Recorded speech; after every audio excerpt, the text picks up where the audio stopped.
Et bien bonsoir à tous les amis, supporters, supportrices parisiens, amoureux du football, supporters de notre club, bienvenue à vous. Donc si je fais cette petite vidéo, c'est pour revenir un petit peu sur le constat de Real Madrid PSG d'hier.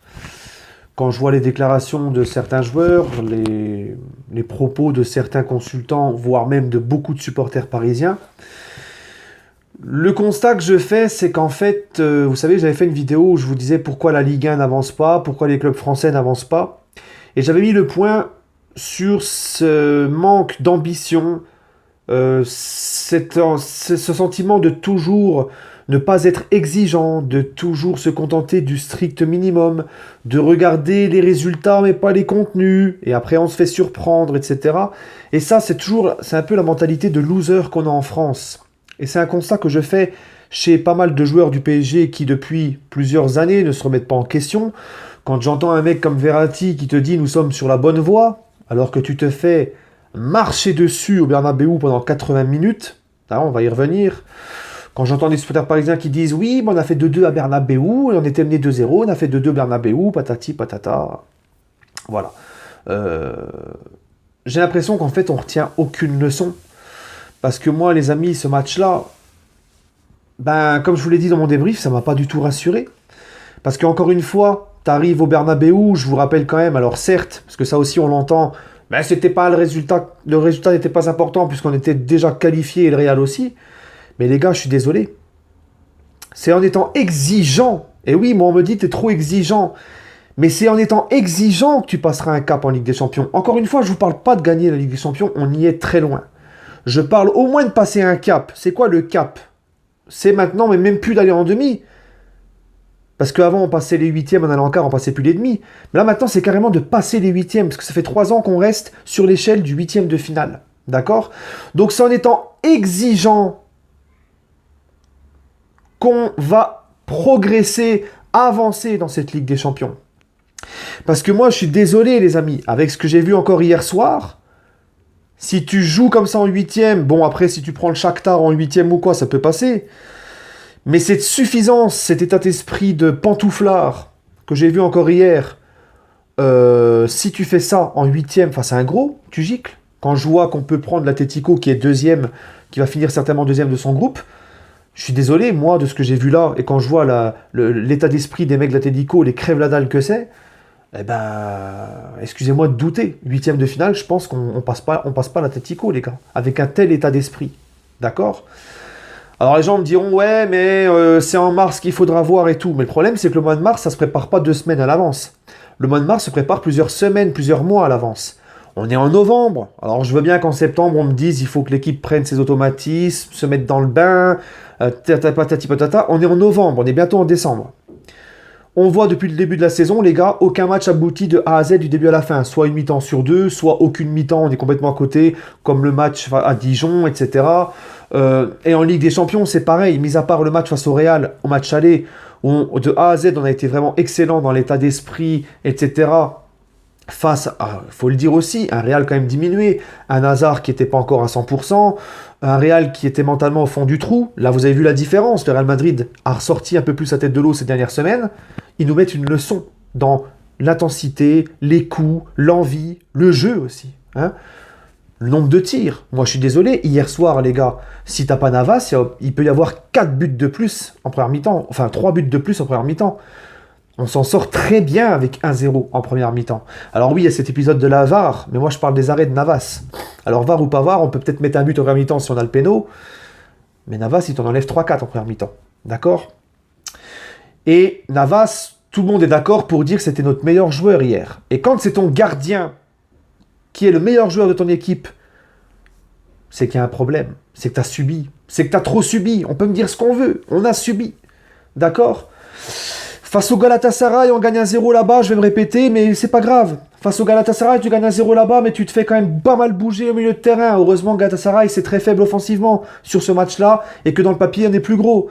Face à Bruges, c'est pareil, première mi-temps, on se fait bouffer. Match retour au parc, Bruges nous met une leçon de football, les gars. Bruges nous donne des coups, Bruges nous rentre dedans. C'est très difficile, le match face à Bruges, rappelez-vous, on en a chié. Le contenu était très pauvre. Hier soir, tu arrives au Bernabéu, alors oui, on est qualifié, oui, le Real était qualifié, mais exigence, les gars, toujours l'exigence, c'est dans ces matchs-là que tu prépares le mois de mars. C'est dans ces matchs-là, c'est pas 2 semaines avant que tu prépares mars. C'est dans ces matchs-là, les gars. C'est en étant intransigeant, exigeant envers soi-même. La haine de la défaite, que tu sois qualifié ou pas, c'est avec la haine de la défaite que tu vas grandir. C'est avec l'exigence. Moi, je suis désolé. Hier, on fait un match nul miraculé. On fait pas match nul en posant nos coronets sur la table. On fait un match nul en étant bouffé de la première à la 80e minute. Ensuite, le Real Madrid, oui, je le dis, bien sûr, j'ai pas peur de le dire. Quand on revient à 2-2, le Real lève le pied. À 2-0, le break est fait, le Real lève un peu le pied. On va pas me dire le contraire, puisque tout le long du match, on subit. D'accord? Donc, c'est qu'il y a un relâchement aussi du Real Madrid, d'accord? Zizou a donné une leçon tactique à Tuchel. Je suis désolé, tout le long du match. Alors Tuchel a fait un bon coaching gagnant avec Sarabia, en mettant un 4-2-3-1 à la fin, mais en enlevant un milieu, on aurait pu prendre un peu plus l'eau. Le Real, pour moi, c'est un petit peu amusé. Le Real aurait été un tout petit peu plus sérieux, ils auraient pu nous faire encore plus mal. Vous vous rendez compte qu'on était en difficulté face à un Real qui ne forçait même pas, en fait. C'est ça encore le plus grave. Mais les gens ne regardent pas plus loin que le bout de leur nez. Ils sont contents, nous avons fait 2-2 à Bernabéu. Bon, d'accord. Bah écoutez les gars, qu'est-ce que vous voulez que je vous dise, hein? Ensuite, pour en venir à Tuchel, alors c'est vrai qu'il fait un bon coaching, ça, là-dessus il n'y a rien à dire, il fait rentrer Sarabia qui est décisif, Draxler qui fait pas une entrée trop dégueulasse, hein, et encore c'est pas excellent, mais c'est quand même mieux que d'habitude. Mais les gars, Marquinhos en 6, c'est plus possible. Moi, je vous l'ai dit, Marquinhos au milieu, c'est plus possible. Tuchel, il nous le flingue. Il n'est pas fait pour jouer. On l'a vu ce soir. Alors oui, il avait fait un très bon match aller, mais c'était toute l'équipe qui marchait sur l'eau. Mais depuis Marquinhos en 6, il en chie, les gars. Il en chie. Et en plus de ça, quand il faut rejouer en défense centrale, quand des fois Tuchel le remet en défense centrale, il a perdu ses automatismes. Il est nul à chier derrière. Donc il est en train de nous tuer, Marquinhos. Mais apparemment, il veut absolument rester sur son Marquinhos en 6. Donc... on peut rien y faire, hein, on sera obligé de faire avec. Et on voit dans l'état d'esprit encore hier, dans la façon d'aborder ce match de la part des joueurs, que Tuchel n'est pas un mec qui est un meneur d'hommes. Encore une fois, je le dis, je me répète, mais c'est pas grave. Je fais une fixette, c'est pas grave. C'est un constat, les amis. Et moi, je suis exigeant, mais comme je vous l'ai dit, c'est avec ça qu'on va pouvoir espérer. C'est comme ça que tu peux espérer passer des paliers, en étant exigeant. J'ai l'impression que l'histoire se répète, en fait, et que les mecs ne retiennent pas les leçons. Verratti, nous sommes sur la bonne voie. T'as pas honte, après un match aussi pourri, de nous dire ça? D'accord? Moi, j'ai aimé le discours de Leonardo, qui, par exemple, lui, te dit il faudra être plus intransigeant et déterminé pour pouvoir réussir les gros matchs. Il a dit une parole comme ça, Leonardo. Oui, parce que Leonardo, il connaît le foot. Il sait, il voit clair. D'accord? Et Tuchel, j'ai bien aimé quand même quand il a dit on n'a pas été assez bon en première mi-temps. Au moins, il n'a pas ce discours de ils ont été bien, c'est bien, ils ont été très bien. Non, ce n'est pas les joueurs, ça a été très bien. Non, là au moins, il a eu quand même un discours un peu plus objectif, on va dire. Mais Tuchel, je vous le dis, je me le répète, je vous le dis, Tuchel n'est pas un meneur d'hommes pour ce groupe, n'est pas fait pour ce vestiaire, n'arrive pas à transcender son groupe. Et on l'a vu encore hier. Quand tu t'appelles le Paris Saint-Germain, quand tu as la prétention de vouloir bouffer à la table des plus grands, de franchir un cap en Ligue des Champions, que tu as des grandes ambitions, rêvons plus grand, tout ça, je suis désolé, tu n'arrives pas à Bernabéu avec le cul écarté, en pantoufle, même si tu es déjà qualifié. Quand normalement tu as la haine de la défaite, que tu es exigeant, mais ces matchs-là, hier j'avais l'impression de voir un PSG jouer un match amical, les gars. Tu ne peux pas être sur cet état d'esprit, les gars. Encore une fois, c'est dans ces matchs-là que tu vas pouvoir un peu mesurer et préparer le mois de mars. Là, moi, les gars, ça me rassure pas du tout. T'es au Bernabéu, un des plus gros stades du monde, un stade historique face au plus gros club du monde. Mais pose tes coronets sur la table. Mets de l'envie, mets de l'impact. Dans les duels, ils nous ont bouffés. On a été bouffés au milieu de terrain, ils se sont amusés avec nous au ballon, on voyait pas le jour les gars. Prenez la comparaison des occasions, hein. Moi, je ne sais pas. Puis quand je vois des mecs comme Mbappé, qui encore une fois ne fait pas la passe à Icardi en première mi-temps, vous avez vu l'image, je l'ai partagée sur mon Facebook et tout. Icardi est tout seul, même pas marqué, personne au marquage, il ne lui fait pas la passe. Il préfère faire une espèce de piqué tout dégueulasse du pied gauche. Parce que, voilà, encore une fois, Mbappé, ça serait la première fois, je n'en voudrais pas. Mais ça fait trop souvent depuis qu'il est au PSG, il pense plus aux stats qu'au collectif. Et c'est pas la première fois qu'il fait ça. Il a fait pareil l'année dernière avec Cavani, souvenez-vous-en. Il avait fait pareil il y a 2 ans aussi avec Cavani, souvenez-vous-en. C'est trop souvent, ça se répète. Et des actions comme ça, parce qu'on sait que la Ligue des Champions se joue à des détails, des actions comme ça de Mbappé, les gars, bah, ce sont ces genres ces actions-là sont des détails importants, justement. Et si Mbappé, au lieu de vouloir frapper dans un angle fermé pour marquer son but, plutôt que de donner la balle à Icardi tout seul qui aurait pu la glisser au fond des filets tranquillement, bah c'est avec des actions comme ça que tu te fais sortir d'une Ligue des Champions, d'accord? Si c'est un match à élimination directe, ça nous coûte cher ce qu'il fait Mbappé, d'accord? Mais bon, sous prétexte qu'Mbappé a marqué un but, alors il faut fermer nos gueules, voilà, c'est tout. Il y a quoi encore à dire Et oui, voilà. Et tant que les gens ne comprendront pas, encore une fois, prenez l'exemple de l'année dernière avec le groupe de la mort, quand on sort premier du groupe de la mort, après on se fait ridiculiser par Manchester au parc. Tant que les gens ne comprendront pas, et les joueurs en premier, tant qu'ils ne comprendront pas que les matchs de poule, ce n'est pas la même pression, ni le même niveau d'intensité que lorsque tu arrives en 8e de finale, en phase d'élimination directe de Ligue des Champions, on n'avancera pas. Parce que les gens, sous prétexte qu'on est premier de cette poule et qu'on est invaincu en poule, alors faut pas avoir peur, faut pas stresser. On va vous le répéter combien de fois, les amis? Les matchs à élimination directe, il y a plus de pression. Les matchs à élimination directe, en 8e de finale de Ligue des Champions, tout ça, il y a plus de pression et il y a plus d'intensité.